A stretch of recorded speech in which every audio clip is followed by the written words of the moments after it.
ಅನುಮಾನಸ ಗಂಟೆ 8 ಸುದ್ದಿ 8 ಇದು 8ಕ್ಕೆ 8 ಎಲ್ಲ ಸುದ್ದಿಗಳನ್ನ ನೋಡ್ತಾ ಹೋಗೋಣ. ಮೊದಲನೇದಾಗಿ ಮಹಾಕುಂಭ ನಡೀತಾ ಇದೆ. 144 ವರ್ಷಗಳಿಗೆ ಒಮ್ಮೆ ಬರುವಂತಹ ಮಹಾಕುಂಭ. ಆದರೆ ದಕ್ಷಿಣ ಭಾರತದಲ್ಲೂ ಕೂಡ ಮಹಾಕುಂಭ ಅಂದ್ರೆ ಕುಂಭಮೇಳ ನಡೆಯುತ್ತೆ ಅನ್ನೋದು ಸಾಕಷ್ಟು ಮಂದಿಗೆ ಗೊತ್ತಿಲ್ಲ. ಅದರಲ್ಲೂ ಕರ್ನಾಟಕದ ನಮ್ಮ ಮೈಸೂರಿನ ಟಿ ನರಸೀಪುರದಲ್ಲಿ ನಾಳೆಯಿಂದ ಕುಂಭಮೇಳ ಪ್ರಾರಂಭ ಆಗ್ತಾ ಇದೆ. ಅದರ ಕುರಿತಾದ ಒಂದು ಸ್ಟೋರಿ ನಿಮ್ಮ ಮುಂದೆ.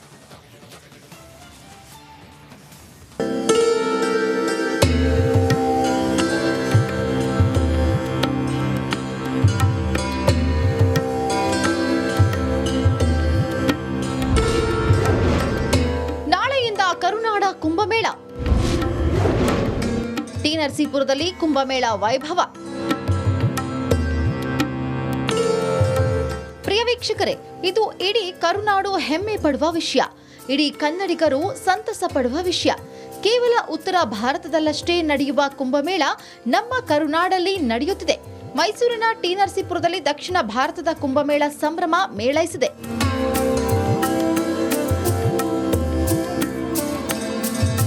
ಮೈಸೂರು ಜಿಲ್ಲೆಯ ಟಿ ನರಸೀಪುರದ ತಿರುಮಕೊಡಲುನಲ್ಲಿ 3.5 ದಶಕಗಳಿಂದ 3 ವರ್ಷಕ್ಕೊಮ್ಮೆ ಕುಂಭಮೇಳ ನಡೆಯುತ್ತಾ ಬಂದಿದೆ. ಗುಂಜ ನರಸಿಂಹಸ್ವಾಮಿ ದೇವಸ್ಥಾನದ ಬಳಿಯ ತ್ರಿವೇಣಿ ಸಂಗಮದಲ್ಲಿ ಕುಂಭಮೇಳ ನಡೆದುಕೊಂಡು ಬರ್ತಿದೆ. ನಾಳೆಯಿಂದ ಫೆಬ್ರವರಿ 12ರವರೆಗೆ 3 ದಿನಗಳ ಕಾಲ ಕುಂಭಮೇಳ ಜರುಗಲಿದೆ. ಸದ್ಯ ಮೈಸೂರಿನ ಟಿ ನರಸೀಪುರದಲ್ಲಿ ಬರುವಂತಹ ಸಂಗಮ ಕ್ಷೇತ್ರದಲ್ಲಿದ್ದಾರೆ. ಕಾವೇರಿ, ಕಪಿಲ ಹಾಗೂ ಸ್ಫಟಿಕ ಮೂರು ನದಿಗಳು ಕೂಡ ಈ ಒಂದು ಸ್ಥಳದಲ್ಲಿ ಸಂಗಮವಾಗುವಂಥದ್ದು. ಸೊ ಈಗಾಗಲೇ ಇವತ್ತಿನಿಂದಲೇ ಕೂಡ ಸಾಕಷ್ಟು ಸಂಖ್ಯೆಯಲ್ಲಿ ಭಕ್ತರು ಬಂದು ಕುಂಭ ಸ್ನಾನವನ್ನು ಮಾಡ್ತಾ ಇದ್ದಾರೆ. ಈಗಾಗಲೇ ಇರೋ ಕುಂಭಮೇಳದಲ್ಲಿ ಸ್ನಾನ ಮಾಡಿದ್ರೆ ಇರೋ ಪಾಪಗಳು ಕಳೆದು ಪುಣ್ಯ ಲಭಿಸುತ್ತೆ ಅಂತೇಳಿ ಈಗಾಗಲೇ ಸಾಕಷ್ಟು ಜನ ನಂಬಿಕೆ ಇದೆ. ಸೊ ಹೀಗಾಗಿ ಸಾಕಷ್ಟು ಜನರು ಈಗಾಗಲೇ ಬೆಳಿಗ್ಗೆಯಿಂದಲೂ ಕೂಡ ವಿಶೇಷವಾದಂತಹ ಪೂಜೆಯನ್ನು ಸಲ್ಲಿಸಿ ತಿರುಮಕೂಡಲು ಕ್ಷೇತ್ರದಲ್ಲೂ ಕೂಡ ವಿಶೇಷವಾದಂತಹ ಪೂಜೆಯನ್ನು ಸಲ್ಲಿಸಿ ಸ್ನಾನವನ್ನು ಮಾಡ್ತಾ ಇದ್ದಾರೆ. ನಾಳೆಯಿಂದ ಕರುನಾಡ ಕುಂಭ.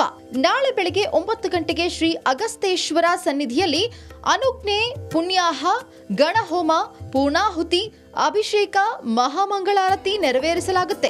ಸಂಜೆ 5 ಗಂಟೆಗೆ ಧರ್ಮಸಭೆ, ಸಾಂಸ್ಕೃತಿಕ ಕಾರ್ಯಕ್ರಮಗಳು ನಡೆಯಲಿವೆ. 3 ನದಿಗಳು ಸೇರುವಂತಹ ಐತಿಹಾಸಿಕ ಕ್ಷೇತ್ರ ಮೈಸೂರಿನ ನರಸೀಪುರದಲ್ಲೂ ಇದೆ. ಸೊ ಹೀಗಾಗಿ ನಾಳೆಯಿಂದ 3 ದಿನಗಳ ಕಾಲ ವಿಶೇಷವಾದಂತಹ ಧಾರ್ಮಿಕ ಸಭೆಗಳು, ಧರ್ಮಸಭೆಗಳು ಎಲ್ಲವೂ ಕೂಡ ನಡೆಯುತ್ತೆ. ಸಾವಿರಾರು ಸಂಖ್ಯೆಯಲ್ಲಿ ಕೂಡ ಭಕ್ತರು ಬಂದು ಇಲ್ಲಿ ಪುಣ್ಯ ಸ್ನಾನವನ್ನು ಮಾಡ್ತಾರೆ. ಅದಕ್ಕೆ ಬೇಕಾದಂತಹ ಸಿದ್ಧತೆಗಳನ್ನ ಮಾಡಿಕೊಳ್ಳಲಾಗಿರುವಂಥದ್ದು. ನಾಳೆಯಿಂದ ಕರುನಾಡ ಕುಂಭ. ಫೆಬ್ರವರಿ 11ರಂದು ನವಗ್ರಹ ಹೋಮ, ಸುದರ್ಶನ ಹೋಮ.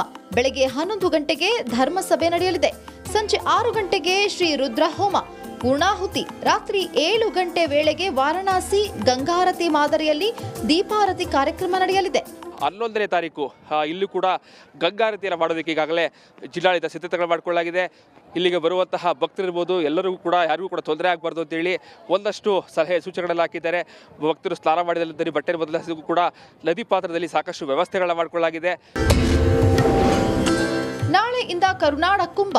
ಫೆಬ್ರವರಿ 12ರಂದು ಬೆಳಿಗ್ಗೆ ಚಂಡಿ ಹೋಮ, ಪೂರ್ಣಾಹುತಿ, ಕುಂಭೋದ್ವಾಸನ ನಡೆಯಲಿದೆ. ಬೆಳಗ್ಗೆ 9ರಿಂದ 9:30ರವರೆಗಿನ ಮೀನ ಲಗ್ನ ಮತ್ತು ಮಧ್ಯಾಹ್ನ 12ರಿಂದ 1ರವರೆಗಿನ ವೃಷಭ ಲಗ್ನದಲ್ಲಿ ಪುಣ್ಯ ಸ್ನಾನ ನಡೆಯಲಿದೆ. ಕರುನಾಡ ಕುಂಭಮೇಳದಲ್ಲಿ ವಿವಿಧ ಮಠಾಧೀಶರು, ರಾಜಕೀಯ ಗಣ್ಯರು ಭಾಗವಹಿಸಲಿದ್ದಾರೆ. CM Siddaramaiah, DCM DK Shivakumar, ಕೇಂದ್ರ ಸಚಿವ ಕುಮಾರಸ್ವಾಮಿ ಭಾಗಿಯಾಗಲಿದ್ದಾರೆ. ಜಿಲ್ಲಾ ಉಸ್ತುವಾರಿ ಸಚಿವ ಡಾಕ್ಟರ್ ಎಚ್.ಸಿ. ಮಹದೇವಪ್ಪ ಈ ಕುಂಭಮೇಳವನ್ನ ಉದ್ಘಾಟಿಸಲಿದ್ದಾರೆ. ಪ್ರಯಾಗ್ರಾಜ್ನಂತೆ ಕರುನಾಡಲ್ಲೂ ಕುಂಭಮೇಳ ನಡೆಯುತ್ತಿದೆ. ಮಹಾಕುಂಭ ಮೇಳಕ್ಕೆ ಹೋಗೋದಕ್ಕೆ ಆಗದವರು ಕರುನಾಡ ಕುಂಭವನ್ನ ಕಣ್ತುಂಬಿಕೊಳ್ಳಿ.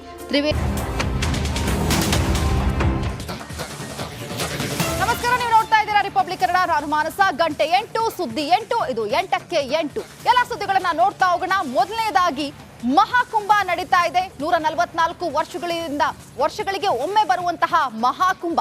ಆದರೆ ದಕ್ಷಿಣ ಭಾರತದಲ್ಲೂ ಕೂಡ ಮಹಾಕುಂಭ ಅಂದ್ರೆ ಕುಂಭಮೇಳ ನಡೆಯುತ್ತೆ ಅನ್ನೋದು ಸಾಕಷ್ಟು ಮಂದಿಗೆ ಗೊತ್ತಿಲ್ಲ. ಅದರಲ್ಲೂ ಕರ್ನಾಟಕದ ನಮ್ಮ ಮೈಸೂರಿನ ಟಿ ನರಸೀಪುರದಲ್ಲಿ ನಾಳೆಯಿಂದ ಕುಂಭಮೇಳ ಪ್ರಾರಂಭ ಆಗ್ತಾ ಇದೆ. ಅದರ ಕುರಿತಾದ ಒಂದು ಸ್ಟೋರಿ ನಿಮ್ಮ ಮುಂದೆ.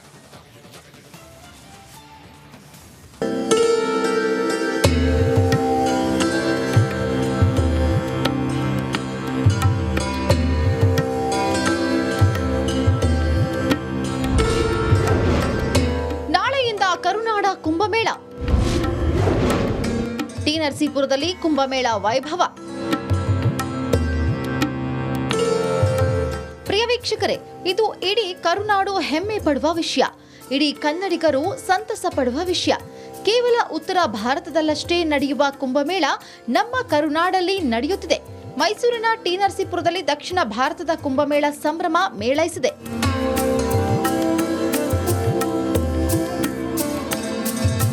ಮೈಸೂರು ಜಿಲ್ಲೆಯ ಟಿ ನರಸೀಪುರದ ತಿರುಮಕೊಡಲುನಲ್ಲಿ 3.5 ದಶಕಗಳಿಂದ 3 ವರ್ಷಕ್ಕೊಮ್ಮೆ ಕುಂಭಮೇಳ ನಡೆಯುತ್ತಾ ಬಂದಿದೆ. ಗುಂಜ ನರಸಿಂಹಸ್ವಾಮಿ ದೇವಸ್ಥಾನದ ಬಳಿಯ ತ್ರಿವೇಣಿ ಸಂಗಮದಲ್ಲಿ ಕುಂಭಮೇಳ ನಡೆದುಕೊಂಡು ಬರ್ತಿದೆ. ನಾಳೆಯಿಂದ ಫೆಬ್ರವರಿ 12ರವರೆಗೆ 3 ದಿನಗಳ ಕಾಲ ಕುಂಭಮೇಳ ಜರುಗಲಿದೆ. ತಾರೀಖ ಸದ್ಯ ಮೈಸೂರಿನ ಟಿ ನರಸೀಪುರದಲ್ಲಿ ಬರುವಂತಹ ಸಂಗಮ ಕ್ಷೇತ್ರದಲ್ಲಿದ್ದಾರೆ. ಕಾವೇರಿ, ಕಪಿಲ ಹಾಗೂ ಸ್ಫಟಿಕ ಮೂರು ನದಿಗಳು ಕೂಡ ಈ ಒಂದು ಸ್ಥಳದಲ್ಲಿ ಸಂಗಮವಾಗುವಂಥದ್ದು. ಸೊ ಈಗಾಗಲೇ ಇವತ್ತಿನಿಂದಲೇ ಕೂಡ ಸಾಕಷ್ಟು ಸಂಖ್ಯೆಯಲ್ಲಿ ಭಕ್ತರು ಬಂದು ಕುಂಭ ಸ್ನಾನವನ್ನು ಮಾಡ್ತಾ ಇದ್ದಾರೆ. ಈಗಾಗಲೇ ಇರೋ ಕುಂಭಮೇಳದಲ್ಲಿ ಸ್ನಾನ ಮಾಡಿದ್ರೆ ಇರೋ ಪಾಪಗಳು ಕಳೆದು ಪುಣ್ಯ ಲಭಿಸುತ್ತೆ ಅಂತೇಳಿ ಈಗಾಗಲೇ ಸಾಕಷ್ಟು ಜನ ನಂಬಿಕೆ ಇದೆ. ಸೊ ಹೀಗಾಗಿ ಸಾಕಷ್ಟು ಜನರು ಈಗಾಗಲೇ ಬೆಳಿಗ್ಗೆಯಿಂದಲೂ ಕೂಡ ವಿಶೇಷವಾದಂತಹ ಪೂಜೆಯನ್ನು ಸಲ್ಲಿಸಿ ತಿರುಮಕೂಡಲು ಕ್ಷೇತ್ರದಲ್ಲೂ ಕೂಡ ವಿಶೇಷವಾದಂತಹ ಪೂಜೆಯನ್ನು ಸಲ್ಲಿಸಿ ಸ್ನಾನವನ್ನು ಮಾಡ್ತಾ ಇದ್ದಾರೆ. ನಾಳೆಯಿಂದ ಕರುನಾಡ ಕುಂಭ.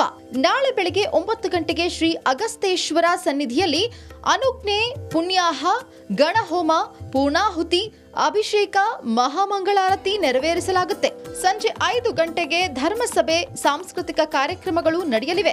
3 ನದಿಗಳು ಸೇರುವಂತಹ ಐತಿಹಾಸಿಕ ಕ್ಷೇತ್ರ ಮೈಸೂರಿನ ನರಸೀಪುರದಲ್ಲೂ ಇದೆ. ಸೊ ಹೀಗಾಗಿ ನಾಳೆಯಿಂದ 3 ದಿನಗಳ ಕಾಲ ವಿಶೇಷವಾದಂತಹ ಧಾರ್ಮಿಕ ಸಭೆಗಳು, ಧರ್ಮಸಭೆಗಳು ಎಲ್ಲವೂ ಕೂಡ ನಡೆಯುತ್ತೆ. ಸಾವಿರಾರು ಸಂಖ್ಯೆಯಲ್ಲಿ ಕೂಡ ಭಕ್ತರು ಬಂದು ಇಲ್ಲಿ ಪುಣ್ಯ ಸ್ನಾನವನ್ನು ಮಾಡ್ತಾರೆ. ಅದಕ್ಕೆ ಬೇಕಾದಂತಹ ಸಿದ್ಧತೆಗಳನ್ನ ಮಾಡಿಕೊಳ್ಳಲಾಗಿರುವಂಥದ್ದು. ನಾಳೆಯಿಂದ ಕರುನಾಡ ಕುಂಭ. ಫೆಬ್ರವರಿ 11ರಂದು ನವಗ್ರಹ ಹೋಮ, ಸುದರ್ಶನ ಹೋಮ. ಬೆಳಗ್ಗೆ 11 ಗಂಟೆಗೆ ಧರ್ಮಸಭೆ ನಡೆಯಲಿದೆ. ಸಂಜೆ 6 ಗಂಟೆಗೆ ಶ್ರೀ ರುದ್ರ ಹೋಮ, ಪೂರ್ಣಾಹುತಿ. ರಾತ್ರಿ 7 ಗಂಟೆ ವೇಳೆಗೆ ವಾರಣಾಸಿ ಗಂಗಾರತಿ ಮಾದರಿಯಲ್ಲಿ ದೀಪಾರತಿ ಕಾರ್ಯಕ್ರಮ ನಡೆಯಲಿದೆ. 11ನೇ ತಾರೀಕು ಇಲ್ಲೂ ಕೂಡ ಗಂಗಾರತಿಯನ್ನು ಮಾಡೋದಕ್ಕೆ ಈಗಾಗಲೇ ಜಿಲ್ಲಾಡಳಿತ ಸಿದ್ಧತೆಗಳು ಮಾಡಿಕೊಳ್ಳಲಾಗಿದೆ. ಇಲ್ಲಿಗೆ ಬರುವಂತಹ ಭಕ್ತರಿರ್ಬೋದು, ಎಲ್ಲರಿಗೂ ಕೂಡ ಯಾರಿಗೂ ಕೂಡ ತೊಂದರೆ ಆಗಬಾರ್ದು ಅಂತೇಳಿ ಒಂದಷ್ಟು ಸಲಹೆ ಸೂಚನೆಗಳನ್ನು ಹಾಕಿದ್ದಾರೆ. ಭಕ್ತರು ಸ್ನಾನ ಮಾಡಿದಲ್ಲಿ ಬಟ್ಟೆ ಬದಲಾಯಿಸೋದಕ್ಕೂ ಕೂಡ ನದಿ ಪಾತ್ರದಲ್ಲಿ ಸಾಕಷ್ಟು ವ್ಯವಸ್ಥೆಗಳನ್ನ ಮಾಡಿಕೊಳ್ಳಲಾಗಿದೆ. ನಾಳೆಯಿಂದ ಕರುನಾಡ ಕುಂಭ. ಫೆಬ್ರವರಿ 12ರಂದು ಬೆಳಿಗ್ಗೆ ಚಂಡಿ ಹೋಮ, ಪೂರ್ಣಾಹುತಿ, ಕುಂಭೋದ್ವಾಸನ ನಡೆಯಲಿದೆ.